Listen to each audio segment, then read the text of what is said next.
So you just take step one and you fall down and then you get back up and you're like, okay, well, I'll try to take step two when I've healed from step one. And then you take step two and you fall down again. It's like, without a plan and without a process, it'd be like trying to bake a cake without a recipe. You know what I mean? You're just throwing crap in everything a bowl and trying to figure it out. Right. So and even then it's like baking a cake without a recipe and not even knowing the ingredients.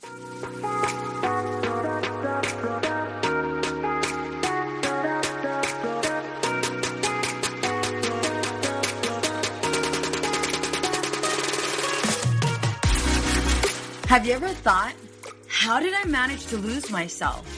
Being a mom is so hard, especially when we're feeling stressed and disconnected. We exhaust ourselves trying to create this perfect life for our family.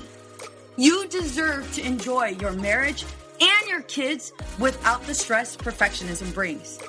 I am going to teach you how to identify who you are outside of all of the roles you play. Hi, I'm Veronica Cisneros. I'm a wife, mother of 3, and a licensed marriage and family therapist. I am on a mission to teach women just like you how to become empowered and unapologetic. Welcome to our Girl Gang.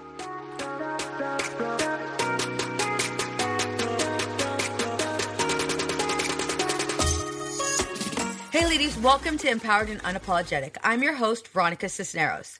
Today, we have Tracy Timm, who is the founder of the Nth Degree Career Academy, the proven career clarity system that helps high-potential professionals discover, define, and drive careers they love. She has a degree in behavioral psychology from Yale University and has studied design thinking with the founder of the D School at Stanford University. Timm left a successful but unsatisfying career in finance, traveled once around the world on a semester at sea, and discovered her ideal career. She is now living her dream as a sought-after career clarity expert, organizational advisor, speaker, and author. She leads you through the Nth Degree process, a proven step-by-step strategy to achieve total career clarity. She is a lively, enthusiastic, and encouraging coach whose guidance will help you go from stuck in your job to unstoppable in your career and life. For more than 5 years, she has applied these lessons in her career advisory work with hundreds of individuals and over 100 fast-growing companies. So please help me by welcoming Tracy Timm. Hey, girl. Hey, what's up? So we got to shorten that intro, lady. That thing is just too long. It's crazy long. Well, the other thing is, okay, wait a minute. We just talked and it's like, do you still have that podcast or are we not doing the podcast? No, yeah, that podcast happened in 2017. It was fun. I find that if you're out there and you're a business owner and you're trying to figure out like, what's my lane or where do I want to market or whatever, pick the thing that is sustainable for you. Because a weekly show or a biweekly show just frankly was not sustainable for me. I hit like one roadblock in my life. It's really sad. We actually lost my dad that year. And so I just was like, I don't care anymore. I don't care about the cadence. I don't care about the sort of you have to keep it really consistent and all those things. I just stopped caring. So if that's you, maybe don't pick something that you have to be super consistent doing every single week. So yeah, it's not a podcast. I mean, it's still out there in the world. It's called the Nth Degree podcast. With Tracy Timm. And there's some great episodes. There's some really incredible people that I got to speak to who are just like out there killing it, living their career to the nth degree. So we haven't pulled it. It still exists, which is fantastic, but it's certainly not live and being updated. Okay. All right. Well, I have to say, Tracy, I'm so impressed that your mission runs deeper than helping women get unstuck and help them get clarity. A lot of us don't even realize that this is happening. So bringing people back to life at work is huge, especially right now. There are so many people that are doing it just 'cause versus them being passionate about it. So can you share with us some of your story? Yeah, absolutely. It's a fun story. I mean, I feel like I have everybody else's story in a lot of ways, which is why I wanted to solve this problem for other people. You know, I'm just about to turn 23. My birthday's in about a week, or sorry, 23, 33. Oh my, I know. I was like, girl, 23. Hey, I'm going to turn 21 soon. So what a Freudian slip that was. So in my 20s, every year I had my next annual 21st birthday. So when I turned 22, I had my second annual 21st birthday, all all the way until I turned 30. So I'm about to turn 33. So I was that classic millennial kid, or like, the elder millennial, right? Who was like just getting into the overscheduled, overcommitted, always busy. I was an only child too. So I had a lot of like myopic focus on me as an individual. And from the first day I can remember, I was a performer. If someone said jump, I said how high. And when they said how high, I was like, that's the bar. That's winning. That's success, right? So in school, that was getting A's. In band, that was first chair. In sports, that was being on the best team or winning the most often or getting the most trophies or, having the most championships. And that was my childhood. I was a huge performer. So I graduated fourth in my class. I was varsity softball all 4 years. Everything I did to that like fullest extent. But I secretly only like kept doing things that I was already really good at. Yeah. Right. Yeah. Does that make sense? Like I had this thing in the back of my head where I was like, why work harder if I'm already good at this other stuff? Like I'm not going to keep doing the things. I'm not taking a risk. Nope. Exactly. Nope. Right. So, so that worked well when the scale is really linear, right? So if the goal is going to a great college and you perform really well in high school and all of your extracurricular activities, guess what? You get to go to a place like Yale. Like that's how that works. So I got recruited to play softball, played at Yale for 2 years.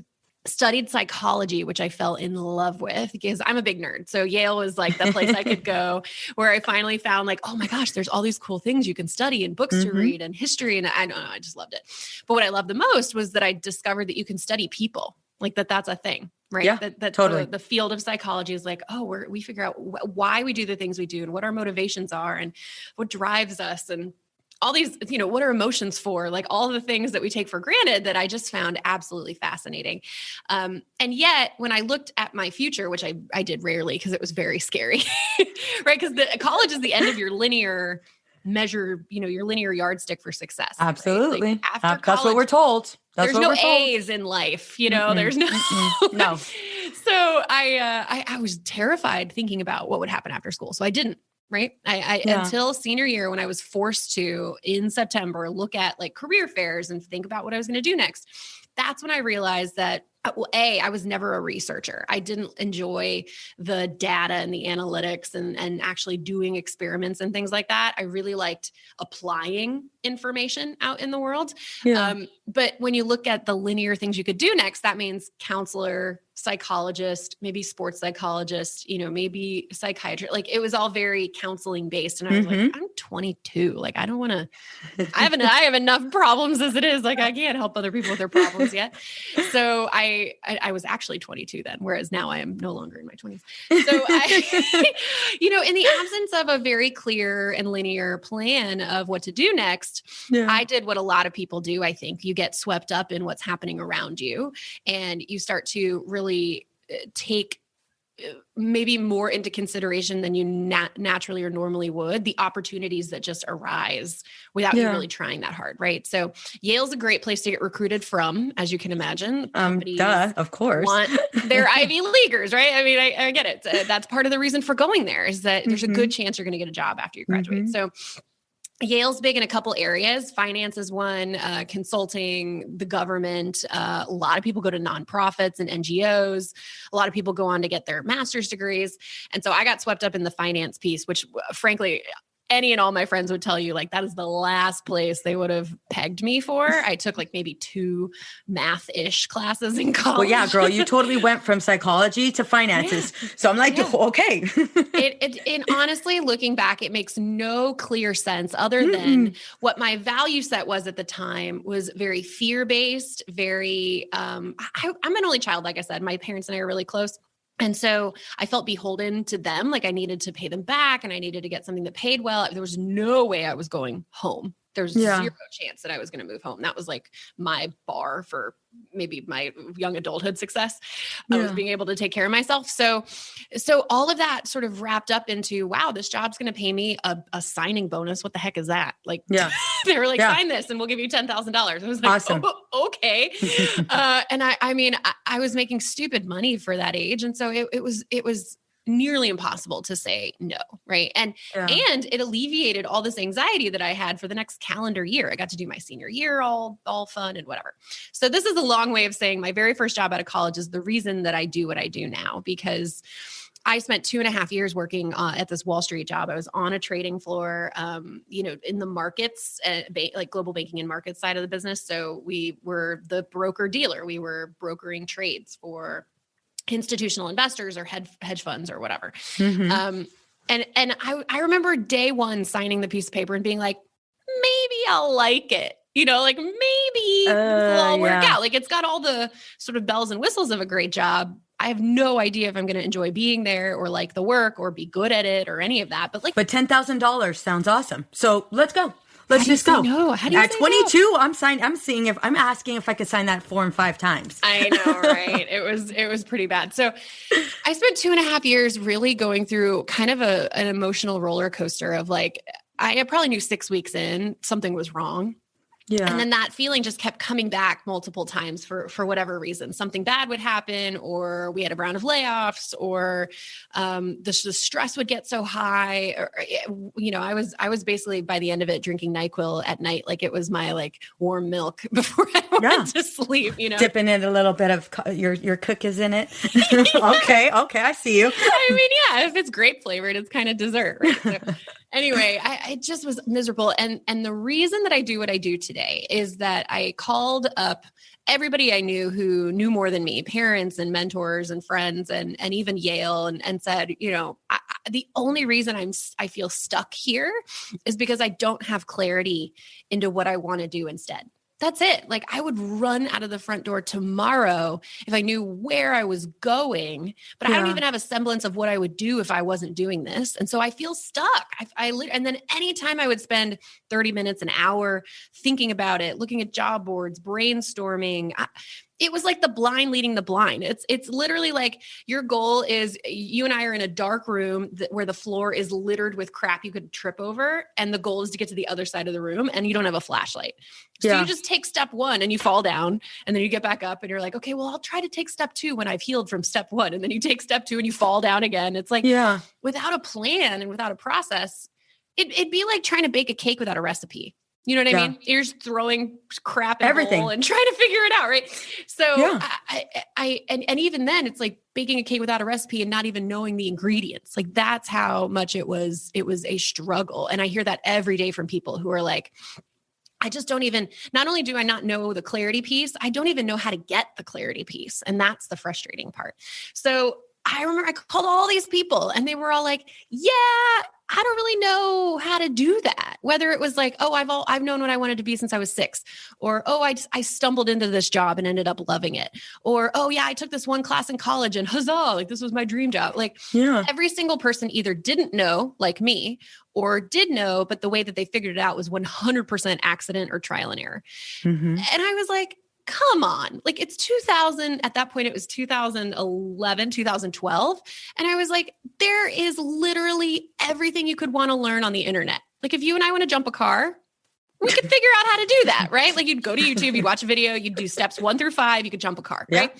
I've been doing this a lot. My car, I need a new car. No, the minute you said that, I'm like, I've done it before. You've done it, right? And have I been trained in how to jump? No, but there's a recipe for it online. Like if I had never baked anything in my life before, I could look up how to bake a cake and you'd get the list of ingredients and you'd get the exact steps, everything from how hot the oven should be to what size pan to get all of it, right?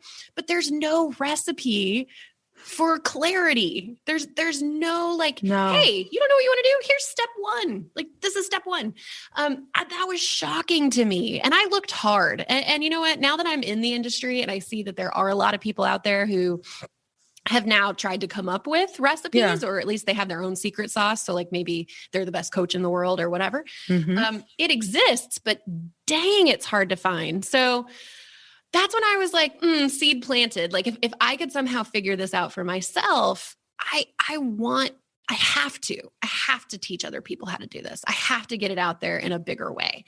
And that is literally the next like 5 years after I ended up quitting that Wall Street job was committed to building the recipe.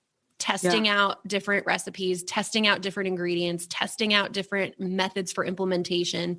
And the more I think about it, the more I've just recently come up with this whole cake recipe analogy. No, I love it. It makes sense. Tons of sense, right? You need the right ingredients. You need the right process. You need to do the things in the right order.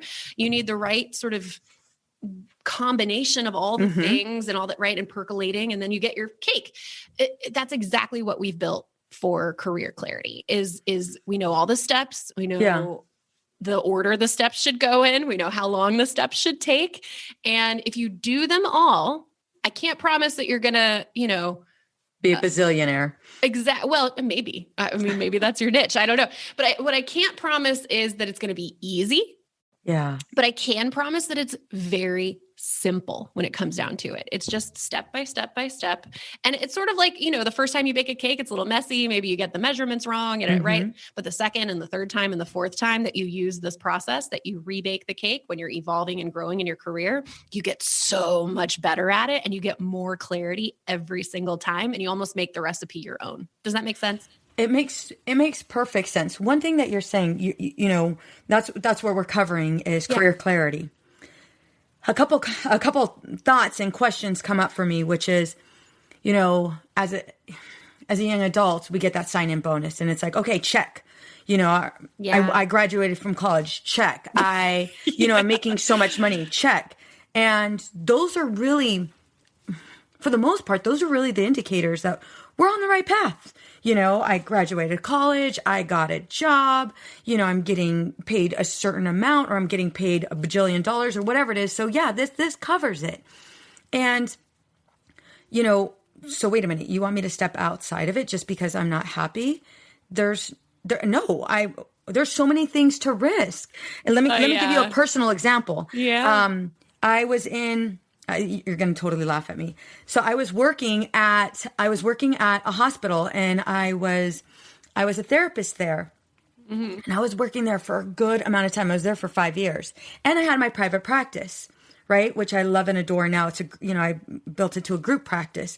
But I remember having a discussion with somebody, and he told me, it was Jason, one of my colleagues. He's like, Veronica, your private practice is full. Like, girl, when are you going to pull the plug here? Because I would hand in my letter of resignation all of the time. I must have handed it in, no lie, Tracy, 5 times. Wow. And every single time the director denied me, it was like, oh, okay. And she would deny me because we just had a great relationship. Yeah. But every single time she denied me, it was like, oh, okay.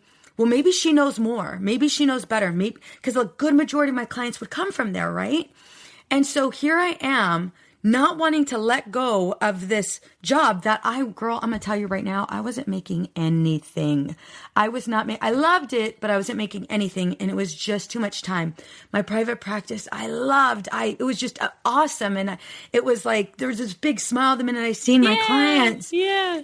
But it was like the way Jason phrased it to me was, Veronica, you are the founder and president of this big company, but you're still working at McDonald's saying, one day I'm going to make it to cashier.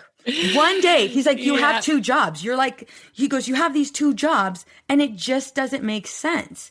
And so can you tell me more about what is it really? And I understand you have these 5 steps, and maybe it's a part of what I'm asking, but what is it really that keeps us from taking that leap towards something better and greater? Ugh. Well, I don't even know if we have enough time to truly unpack this, but it's as Elizabeth Gilbert says in Big Magic, it is always and only fear. Yeah. Period. Amen. Masking itself as something else, right? Maybe you've dug into enough layers of yourself to realize it really is fear. It was 100% fear. I'm not working there anymore. Exactly. If you haven't though, I 100% challenge you to ask yourself the 5th why. And if the 5th why isn't fear, you've got deeper to go. Yeah. So what I've found that's really interesting, and this is a bit of psychology and it's going to be way oversimplified. So if you're out there and you are a psychologist or if you're a researcher, don't No, Judge me. most of This my is what I listeners are remember, not right? therapists. Cool. Yeah. Okay.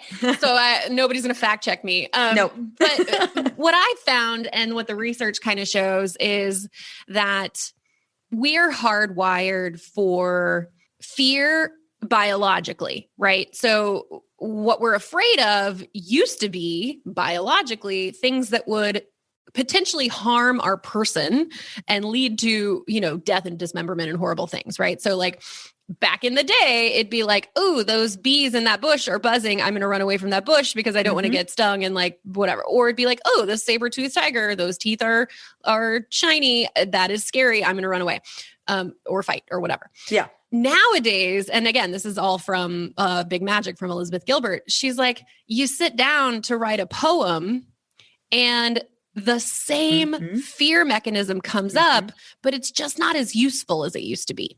Yeah. So the other thing that we're hardwired for too is things that keep us away from fear situations. And so if, let's say, for most people, that means complacency and routine, right? So if even if you're in a job that you hate, and even if you've got opportunities to leave or whatever, anything that's going to disrupt the status quo, anything that's going to change your day-to-day or change, potentially have an impact on your life, change in general, right, is something that could lead to something that could harm you. And because the brain knows if we've been doing this for a while now and we've been very safe, so why change it? Yeah. Why change it?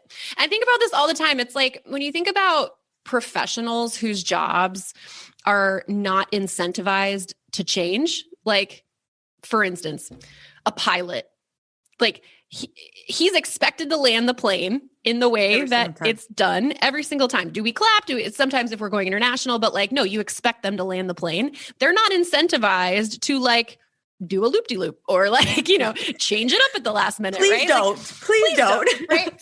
So we really, and I bring that up because we really underestimate how sedentary we get in our own routines and in our own complacency, in our own comfort zone with whatever we have. Even if what we have is not ideal, even if what we have is miserable, right? Even if what we have is so below the potential we know we could give the world, it's comfortable. It's what we have. So it's sort of like, what's that phrase? Like the enemy that you know is better than the enemy that you don't, or whatever, right? Like the fear is frankly, I think, of the unknown. It's looking out at the world and going, well, this is a thing I have and I know I don't like it, but what if I leave and it's worse out there? Or what if I leave and it's no better and I'm no better off for having left, right? I hear that all the time. Like, oh, these poor people. I mean, you're at the depths of despair when you're like, I'm really worried that I'm going to discover what my dream job is. And then I'm going to get there and I'm going to hate it. Like, those are two conflicting thoughts. Like, it can't be your Tracy, dream job and you hate it. You know what I mean? I hear that all the time, especially with relationships. What if I change and I want to leave my husband? And it's like, girl, did you just hear you say that? Like, you just heard yourself say that. What if I change for the better? What if I live a healthier life and I want to leave my husband, or I don't like myself? It's a dialectic essentially. And you're doing it for the betterment of your future. Exactly. And, you get to see this all day long too, as well, right? Like what I love is that we're not just impacting the one life, right? If we can get somebody into a job where they're two things, this is our mission or our sort of purpose, our business mission is to unleash human potential and unlock life purpose for people. Yeah. So if we do both of those things for one person, if we unleash your potential and we unlock your life's purpose, the ripple effects that person will have on their relationships, their community, their churches, their business, their places of business, random strangers they meet at the grocery store, right? Like it's beyond our ability to even track or know the impact that those people are going to go on and have, not just in their job, but as an example to their communities, right? And that's exactly what you're talking about. Like if you want to better yourself, it's probably going to improve your marriage. Yeah. Like not hard. Well, I mean, listen, I'm not a marriage expert. No, it's true. Rescind that. No. You're on the right path though. Yeah. It is 100%.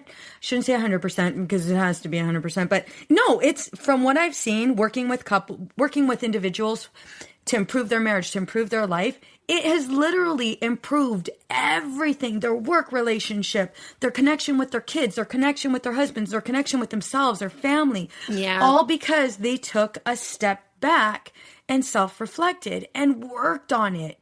Yeah. It benefits everybody. You know what I think really we're all afraid of is like peeling back all those layers and not liking what we see. Oh, girl, all day. All day. And I'm sure you've had to do it. I've had to do it in order for us to be here. Yeah, I hated every minute of it. I was like kicking and screaming. I hated every minute of it. Well, doing it. So this is something that my business coach and I came up with, which I think is effing brilliant. She was like, listen, it's only painful when you do it by yourself. Yeah. Introspection is only painful when you do it alone, because that is, this was her analogy, and I think it's perfect. I co-opted it because she gave me permission. It's literally like asking a gifted cardiothoracic surgeon to do her own open heart surgery. Yeah. Right. So imagine like she's a subject matter expert. She's done it a million times. She's like got the process down, but because she's doing it on herself, the perspective is off, the objectivity is off, and it's highly likely that she's not going to get the result that she would hope for. Yeah. Right. It's messy. It gets really messy. And so doing that level of introspection on yourself is really messy, and you don't have the perspective and the objectivity that you need to do it well and do it fruitfully, which is why people like Veronica and people like me and people like my coaches exist, because we can do that with you objectively and get you through it and not get you stuck in it, which is something I learned early on in my business. Some of my clients would get stuck in their own introspection, and something I had to learn as a coach was to get them through the icky part. Because frankly, if you've been at a job for however long, and let's say maybe for me, it was my only job, my very first job. I'd worked since I was 15, but I'd never had I worked and went to school. So I'd never had this sort of phenomenon where every Monday I had to go back to the office, and that was startling. I'll tell you what. But I am hardwired. You and I it seems like have a pretty cool, similar hardwiring. Yeah. Can you imagine me at a bank? It was literally like Einstein. I found this quote recently and I love it. Einstein said, everybody is a genius, but if you judge a fish by its ability to climb a tree, it will live its whole life feeling stupid. Yeah. And I was a fish and Wall Street was a tree. And I was that fish who was like, I can perform. I'm a performer. I get all A's. I was first chair. I was varsity. I do stuff. I do stuff well, right? Watch me. I'll just work harder. I'll just try harder. I'll care more. I'll, whatever it is. And it just wasn't clicking. It just wasn't my zone of genius. And so guess what I thought? I went all the way to the like all or nothing thinking, the black or white thinking. It was like, if I'm not successful here, I'm not going to be successful anywhere. Oh, girl, I think that's everyone's ultimate fear is like, if I peel back all the layers and I figure out who I really am, I'm going to figure out that that's not valuable anywhere. And nothing could be further from the truth, because the person that I am now is why my business is successful. The person that I was this whole time is why our message resonates with people. Does that make sense? Right? No, it makes girl. I just had a light bulb moment. I found love my pond, that you said that. And I'm not climbing a tree anymore. I love that you said that. What was your light bulb? Well, it was that. It was so many women, so many moms, especially. It's like, I have to stay here. You don't understand, Veronica. I have to stay here. And it's like, okay, tell me more. Tell me why you have to stay here. And tell me why you called me. Tell me why you called me. I'm a call. Girl, I'm gonna call your ass out. Like, why are we talking? Why are we here? Because I know we're not kicking back. I know we're not just doing, girl to girl talk. I mean, we could totally do that. We don't have wine on this call. If we did, then I could understand why there was another reason for this. Bingo. No, I'm with you. Why are we on the phone? And that pivot is 100% necessary for us to live the life we want to live. And we will stay trapped, literally imprisoned by it until we choose. And that's all this really is. It's making an active choice to lean into our insecurities and challenge our fears. And I love that you're focusing on that, because it's true. We're so afraid of stepping outside of our comfort zones. Yeah. Right. And what I really latched onto that you just said was to live the life that we want to live. I think that's the part that not enough of us take the time to actually realize is that your life is going to continue on. Oh, okay. You're going to love this. So my mom and I watch, I'm Catholic, but I haven't gone back to mass since the pandemic started, which is very odd. But so I watch it. I watch it on TV every Sunday with my mom, because our tradition was to go to church and then go to brunch. So now we watch church and go to brunch. And so we discovered this guy, Father Mike Schmitz, who is an astoundingly well-trained and then probably very gifted and talented speaker. He just works hard he's so good. His homilies are just like, they wash over you with truth. And, but what he did this past Sunday that you'll love, he was like, there's this guy, I think it was Timm Urban, which he's, fairly well-known in sort of the lifestyle, whatever space. He had printed out this piece of paper that was like a rectangle of squares that were different colors. And each square on the piece of paper represented a week of your life. So from like birth until 90 years old were all these squares. And you could literally count out, like based on your age, and then, however many months past that age you've lived, what week you were on in your life. You could see it. Like visually. God. So you could see like how far down this. Oh my gosh. Right. So he's like, so here's my square. And so if you think about the page, right, and we're doing videos. So if you guys just play along with me in your minds, like if you think about the page being like an 8x11, right, piece of paper, his square was more than halfway down the page. And so he's like, the question is, what have you done with your squares? Like, what have you done with what you've been given? And what do you plan on doing with the rest of presumably what you have? And he was like, this is if I live till 90, like, who knows? Right. So, it was so powerful to just look at that. I'm like visual. Getting chills right now, because it's like, oh, hell no. After this call, like you go, you're like, I'm going to go on a run. And then I'm going on a freaking run. I'm jumping off something. I'm freaking grabbing my kids out of school, and I'm going to go ahead and we're going to take a road trip. But we don't think like that though. Like we are so caught up in, we're so caught up in thinking that we're going to live forever, and that eventually it's going to happen. Eventually me and my husband will connect. Eventually I will get that job. Eventually, I'll take that, I'll take that leap and go on that vacation eventually. But when you put it into that perspective, I don't want to waste my, like right now I'm like, oh my God, Tracy, I'm going to waste my squares. What are we doing? Let's make this interview amazing, because I ain't trying to waste no more squares. That's what I'm talking about. Yeah. It was like, what have you done with what you've been given? And too many of us, like, the reason that I have the business that I have at the end of the day, and this is me being like totally honest. Yeah. I remember, so can I tell like a quick little story? Yeah, girl, go for it. So, when I was on semester at sea, so after I quit Wall Street, I enrolled myself back into school, technically speaking, and I went on a semester at sea, which is an undergraduate study abroad program. Mm-hmm. But I was 25. So I went as like a quote post-grad or whatever. So that was a life-changing experience for me, because I got to be re-inspired. Like there's nothing more innocent than a college student who's like, we could change the world. And right. And then I was with mentors and entrepreneurs who were traveling on the ship as well, and just got some incredible insight into just the ways that we could impact the world and all, I don't know. Anyway, so I met this guy who's the founder of the D School at Stanford. And I'm not going to share his name, but basically what he told me was the reason that he loves design thinking is because it's inherently a creative process where you're pulling the creativity out of another person. You're nurturing their creativity. He's like, listen, if we are made, let's say in the image of God, or whatever you guys think out there, do you, but like, this is what I think. We're made in the image and likeness of God. And so that means we're all inherently creative. He is the creator. This is, we're imbued with that inherent creativity. It's like, if I can help somebody nurture their inner creativity, I've done something divine. I brought divineness into the world. Like it's a spiritual thing. Mm. And I remember thinking, oh my God, if I could base a business around something like that, I'll never quit.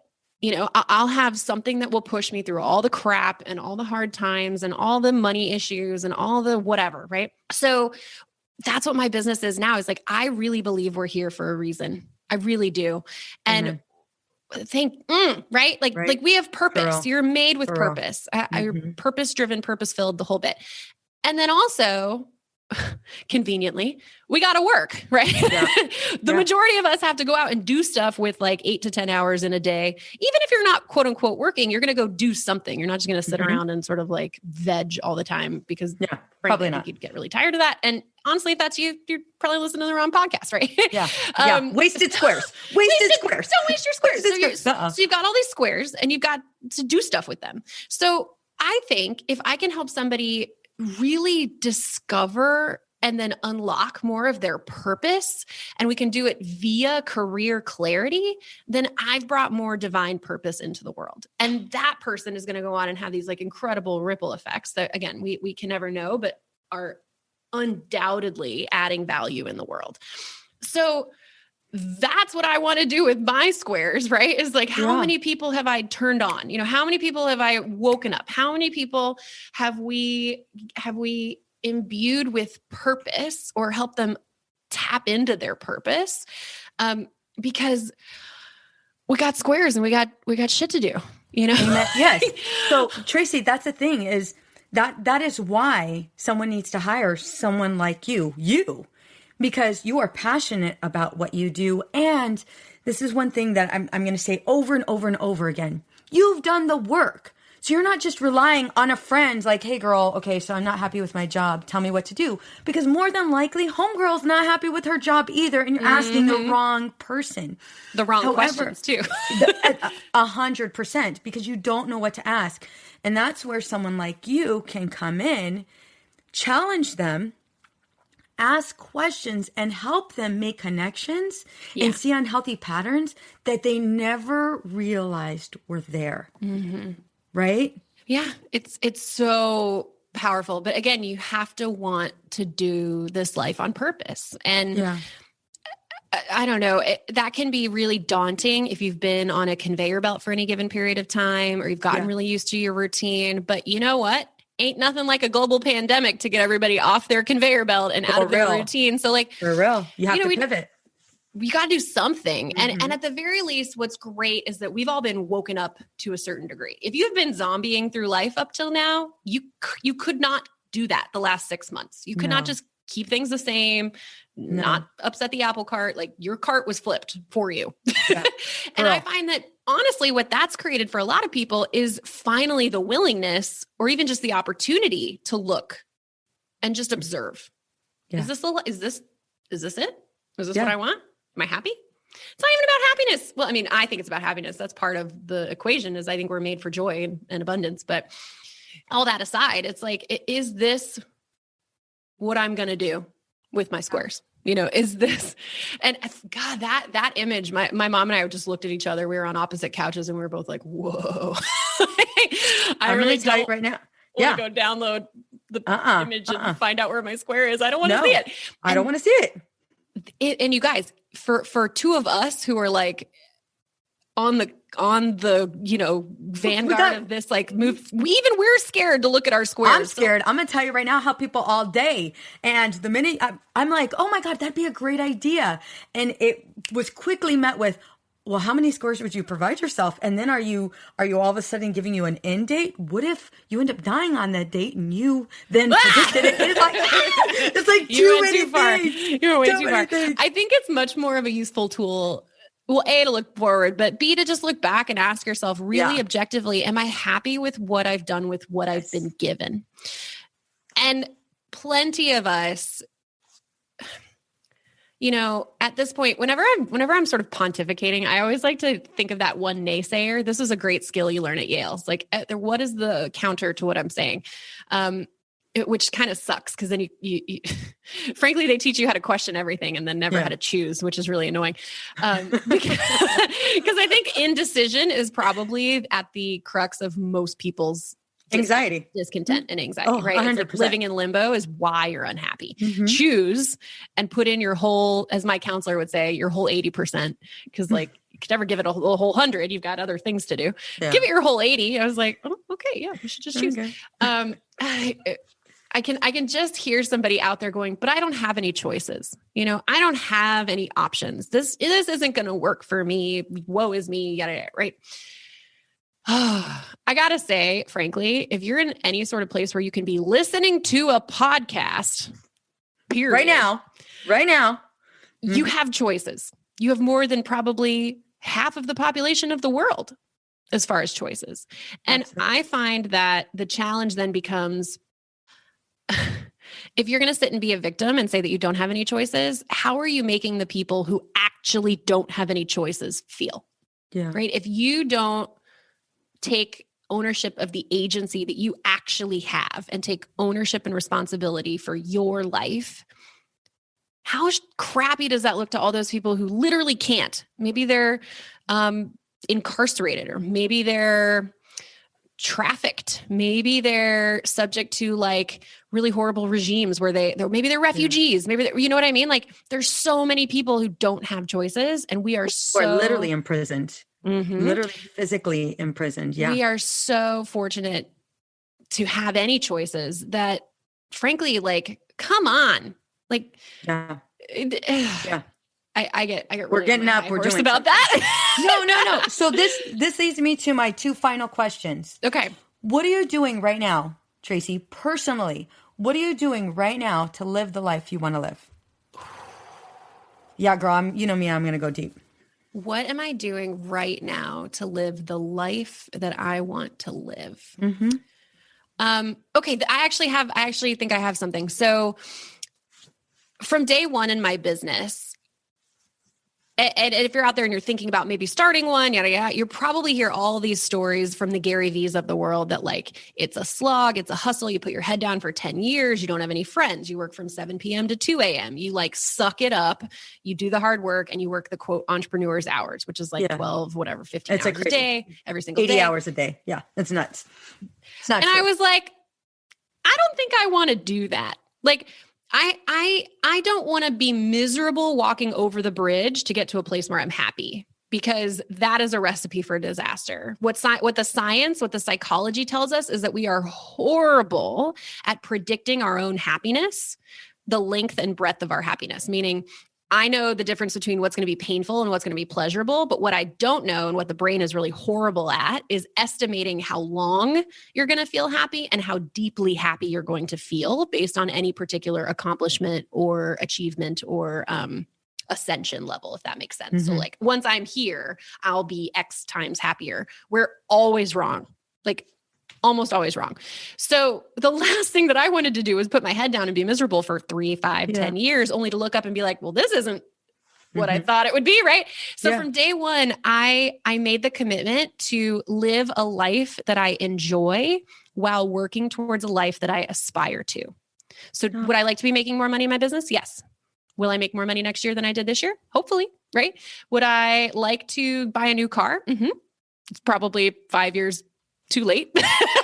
But there are things that I want and that I aspire to and that I know will make me happy. And I'm working toward those things. But in the meantime, I'm not sacrificing my relationship with my mom, my relationship with my friends, dating, sleep, eating well, exercise, traveling, like building a team. Like I am trying actively, day to day, if not week to week, to live a life I enjoy while building and pursuing a life that I aspire to. And I think that's the best way I've ever put it, is that I love that answer.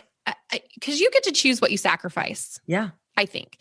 And what most of us don't do is thoughtfully choose what we sacrifice. We let our situation or our circumstances or our job or whatever choose for us. Yeah. So this is like the person who's like a family man who never gets to their kids' recitals, right? Because like work is calling him, right? He's letting his job or his circumstances choose what he's sacrificing. Well, I put myself in a situation where I get to choose. So you know what I choose? I sacrifice speed. So could my business be where it is now 2 years ago, 3 years ago, 5 years ago? Maybe. But I would so much rather build it slowly and intentionally and profitably and enjoy my life and build great relationships and have fun and travel and spend time with my dad as he's getting sick and passing away, and being with my mom afterwards, and having this relationship and it failing, and this next relationship and it not working out. And like right now I'm dating somebody. I'm like, ooh, this is exciting. Like I would rather make time for those things than put my head down for X number of years and then look up and hope that this is a life that I was worth it. Does that make sense? So that's my answers. I'm actively choosing every day. Like I'm going to sleep a little later or not. I'm going to take a week off because I need it. My mom's birthday is tomorrow. Oh, happy birthday, Mom. Have my out of office on. Like it is a Thursday. Is that maybe the best business decision in the world? Who gives a flying F? Like it's my decision. You know what I mean? So, anyway, that is my answer. All right. Long-winded as it is, but last one. What advice in one sentence, what advice would you give to the mom who felt stressed and disconnected? What advice would I give to the mom who feels stressed and disconnected? Whoa. In one sentence. Yeah, girl. Yeah. I'm such a verbose pontificator. It's horrible. What advice would I give to the mom who's stressed and disconnected? I would say do everything in your power to learn the circumstances that make you the best mom possible, regardless of what other people think about those circumstances, so that you can reconnect with your energy and your true authentic self and show up as a better role model for your family. Damn. I clap, but I don't want to go crazy. There were a lot of commas and semicolons in that sentence, but I think it's true. That is beautiful. I'm constantly thinking of the first person I ever hired. She's a mom of two. She has a 5-year-old and a 3-year-old. And she, thought that she wanted to be a full-time mom. She like left a career in theater. She was a trained Shakespearean actress, a stage actress, and very successful at it, was playing Lady Macbeth in her 20s, like very, very gifted actor. And she's like, I want a family. I gotta do something that's a little more not crazy. Right. And so she had her first kid, was a full-time stay-at-home mom. And she the way she tells the story, she's like, I had to fire myself from being a full-time mom because I'm a better mom when I'm working. Bingo. I hear her. I'm there with her. There with her. So I'm better mom when I'm working. So yeah. 100%. So where can we find you? And I know you're giving our audience a free giveaway. Well, obviously. So what I would love to do for you guys is, if this is really resonating with you, and like Veronica said, if you need an objective third party, we have 2 incredible clarity coaches and 2 awesome enrollment coaches who would love to get to know you better and find out if working together makes sense. So we have a free 50-minute clarity call that we offer to any and everybody to just find out if this is a good fit for you. And frankly, even if it's not, you get 50 minutes of coaching. And that's pretty valuable in today's world. Yeah. So if you just go to tracytimm.com/clarity, tracytimm.com/clarity, you'll be able to book your call there. I love it. Yeah, I'm more than happy to do that. And you know what, maybe if we get enough calls, you get me, because I'll pop in there and take over when everybody's at their capacity. I love talking to our clients. I really do. It's fun. I spent the first 2 or 3 years in the business. I did 350 or 400 clarity calls before I taught somebody else how to do it. So yeah. And then if you really want to connect directly with me, I live and play on LinkedIn almost exclusively. So you can just come find me. It's Tracy Timm, TracyTimm, on LinkedIn. That's my platform.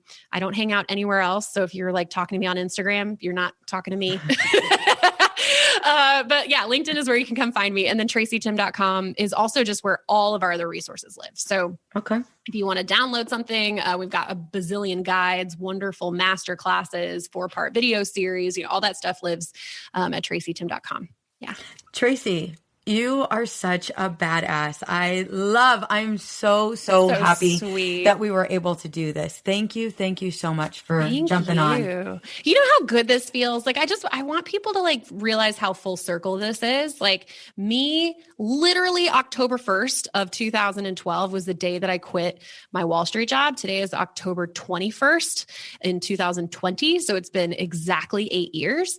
And I was a miserable shell of myself. And now, because I finally get to show up authentically, this is who I am. You guys, I'm not wearing makeup. No, girl. You guys missed it, but I had to comb my hair before we hopped on here. This is dry shampoo. I get to be who I am. Yeah. And I get to have wonderful people like Veronica say, you're awesome. You're a rock star. You're doing your thing. That it makes my soul just happy. So I can't encourage people enough to try to find and work hard at finding that authentic place where you can show up as yourself. It makes being successful that much easier, frankly. Absolutely. And Absolutely. It's more fun. So Thanks for having me. Thank you so much for this platform and this time together. And I love meeting of the minds, lady. We need to do more of this, more collabs. Oh God, for sure. we're going to talk offline about that. Perfect. All right. Thank you again. What's up, ladies? Just want to let you guys know that your ratings and reviews for this podcast are greatly appreciated. If you love this podcast, please go to iTunes right now and rate and review. Thank you, guys. Many women lose their own identity in the shadow of being a mom and a wife. We are a community of women who support each other. We leave perfectionism behind to become empowered and unapologetic. I know you're ready for the next steps. If you want to become empowered and unapologetic, get my free course, Unapologetically Me, over at empoweredandunapologetic.com/course. Empowered and Unapologetic is part of the Practice of the Practice Podcast Network, a family of podcasts that change the world. To hear other podcasts like the Bomb Mom Podcast, Beta Male Revolution, or Imperfect Thriving, go to practiceofthepractice.com/network. This podcast is designed to provide accurate and authoritative information in regards to the subject matter covered. This is given with the understanding that neither the host, Practice of the Practice, or the guest are providing legal, mental health, or other professional information. If you need a professional, you should find one. Addiction impacts all of us. Addiction's consequences run through all of us. From ourselves to our loved ones and through our communities, addiction creates so much loss and grief. My name is Dwayne Osterlin, and I'm the host of the Addicted Mind podcast, a show featuring personal stories, expert guests, and vital information about addiction and addiction recovery. We'll talk with leading treatment providers to discuss the latest research and treatment options for this devastating disease and advocate for mental health awareness. We discuss topics like the importance of creating a community of support to helping loved ones to some of the latest research on psychedelic medicines. The Addicted Mind podcast has been about creating hope, listening to stories of many amazing people that have overcome addiction and are thriving. If you or a loved one is struggling with addiction, subscribe to the Addicted Mind podcast wherever you get your podcasts, or check out theaddictedmind.com. New episodes every Monday. See you there. Oh, hey, it's Erin. And I'm Michaela, and we're the hosts of the Two Sober Girls podcast, and we are on a mission to spill the wild truth about sobriety. Forget the rosé all day cliche. Sobriety is flipping amazing. Absolutely. It's not just about quitting the drink. It's a gift you give yourself and your loved ones. So what are you waiting for? Break up with that old toxic relationship with alcohol and let us show you the possibilities. And here's the thing. Everything your precious heart desires becomes way easier without the influence of alcohol. We're not just two sober girls. We're also wellness coaches. We're here to show you how to optimize health, lifestyle, and beauty, feel sexy and alive as F. So stay tuned because we're rolling out new episodes every Monday wherever you get your podcasts, and trust us, they have your name written all over them. We can't wait to share the magic of sobriety and wellness with you. Subscribe to Two Sober Girls podcast today and come follow us on Instagram for behind the scenes action and send us a DM. We can't wait to meet you. I know we've been taught that motherhood requires alcohol. I know we've been taught not to question our relationship with alcohol until we've lost everything. And I know we've been taught that if we do dare to examine our relationship with alcohol, we need to head straight to AA and declare ourselves an alcoholic who is powerless to alcohol forever. But what if all that isn't true? That's definitely not my story. I'm Suzanne, the host of the Sober Mom Life podcast. I'm an influencer who stopped drinking in January 2020, and since then, I've been telling the truth about motherhood, influencing, alcohol, and sobriety. If you suspect deep down that glass or 3 of wine at night might just be making motherhood harder, well, you're right.